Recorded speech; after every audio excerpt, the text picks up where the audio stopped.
Alrighty, so for chapter 2 or week 2, we're focusing on psychosocial development, which is also called Erikson's psychosocial development, and the social emotional development. I'm going to start with Erikson's psychosocial development, and it's this idea that we experience 8 crises over our lifetime that are specific to culture and society that have a sequence that they go in. I really liked this graphic that I'm a visual person, and it helped me look at the circularness of life and where you start with infancy and then move all the way to maturity and death. As you can see, it goes to early childhood through adolescence, and there's 3 sections for adulthood, considering young, middle, and mature adulthood. These crises occur over the lifetime, like I said, and they're conflicts of individual need versus societal needs and how we face those and how we can find a virtue or possibly a negative outcome from them. Starting with stage 1, this is from infancy in your first year, and the virtue could be trust and the negative outcome could be mistrust. Children are looking for a sense of stability in their first year of life and care in a relationship. There's a constant need for a parental figure and or someone else that gives this care.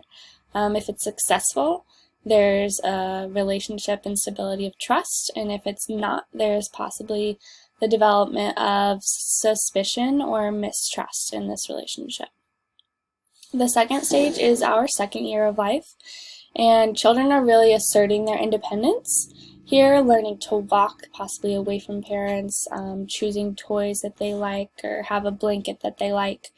And this is a stage that needs encouragement from parents for this independence, yet not letting the children assert too much independence, because if they fail, it could be a negative kind of outcome. So here we have the autonomy versus doubt.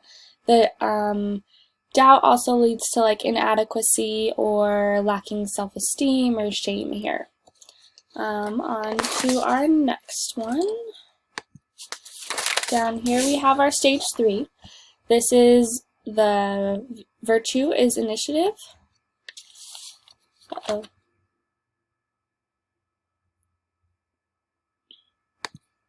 Sorry about that.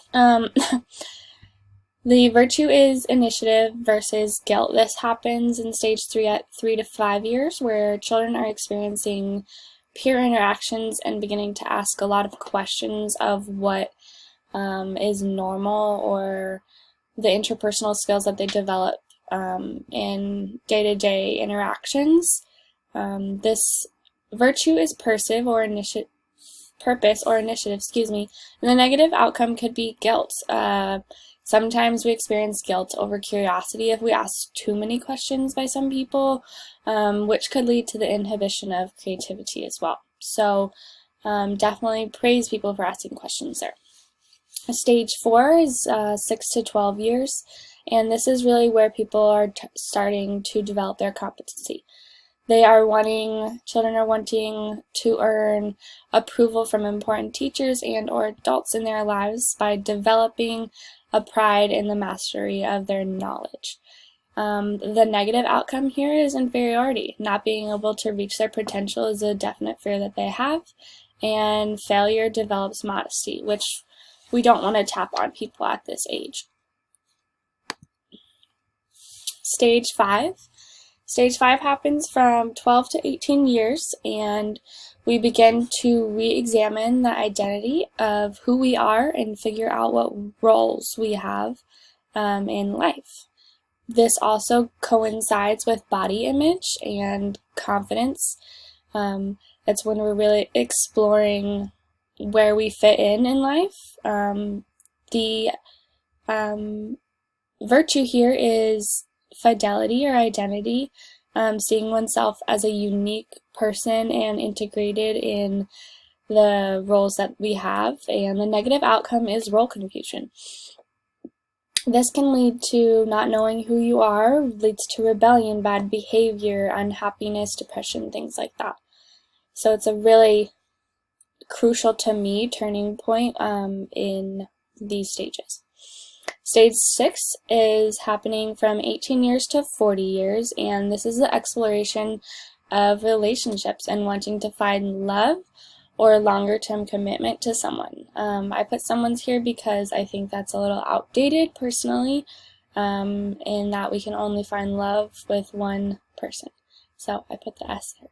That's just personal preference. That's not necessarily in Erikson's intimacy definition. However, this intimacy is the virtue here, the outcome that could be negative, is leading to isolation. You're unhappy, you're lonely, which sets you up kind of poorly for the next stages that follow, which really focus on looking back at your life.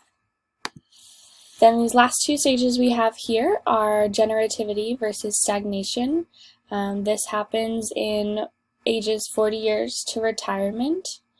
This begins the development of a sense of care for others. When you are retired and not having a career most likely anymore, you look for things to do, and a lot of people look for how they can give back and care for others.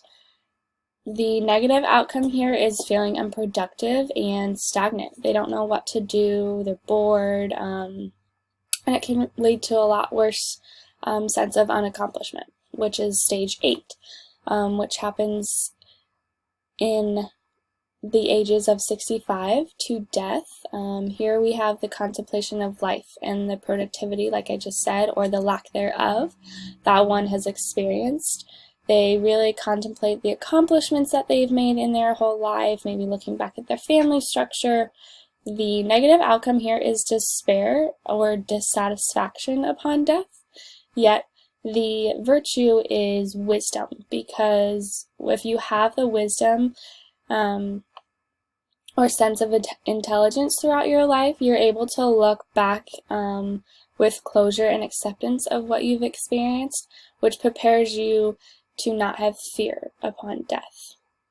Like I said, all of these stages are a circle of life, so there are 8 of them, and Erikson really focused on the culture and societal needs, and it's the individual versus the social needs that happen here. Next, we're moving on to social and emotional development, which to me coincides with Erik's development, psychosocial development. Here I have a little graphic that I really liked. There aren't stages per se in this, however, it's all working towards the emotional expression of a child and management and experience of their emotions personally. We have self-awareness, self-management, social awareness, which is developed through relationship skills and having a close, trusting relationship, and responsible decision-making. So it kind of molds the human emotionally. Here we have that definition I kind of just gave you, the experience of expression and management of emotions, and it also involves the ability to establish and or rewarding relationships with others. And then I have kind of our red words here. I didn't want to put them under specific categories because, like I said, they all kind of go together for me in this. So we have responsive caregiving, which helps infants develop a sense of safety.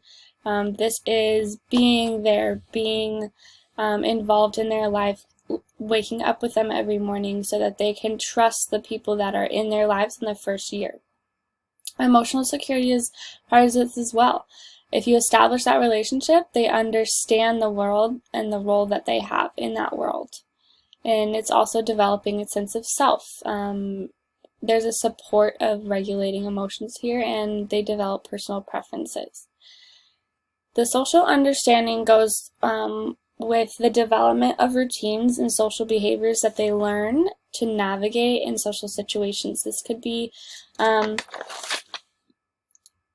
peer interactions, this could be interactions at home, the development of routines. So what do we do at home? What do we do at school that is normal and gives me a guide of how to interact or act in these situations? Collaborative group activities or a huge part of this. Do we eat dinner as a family together? Do we play with the same people at recess?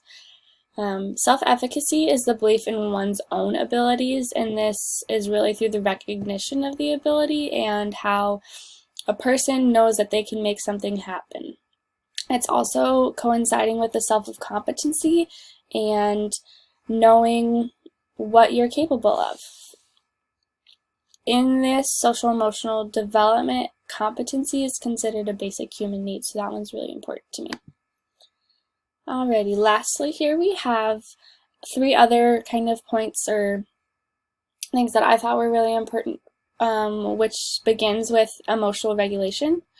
This is developing the interrelationship of emotions, cognitions, and behaviors, how you are able to turn a situation and understand what is acceptable and or what it means to have an outlash, just really understanding those links of how emotions work.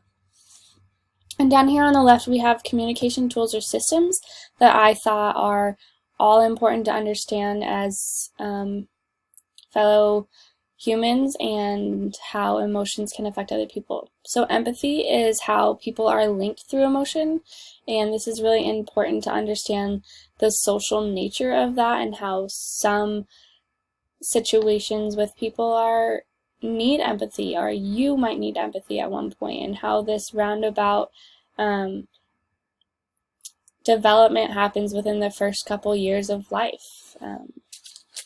And there's also the effective or positively important communication and or tones that you use. It's all variable there, but the main point is to be effective and strong in that communication. You appeal to your social partners if it's positive. You might have problems with emotional management afterwards.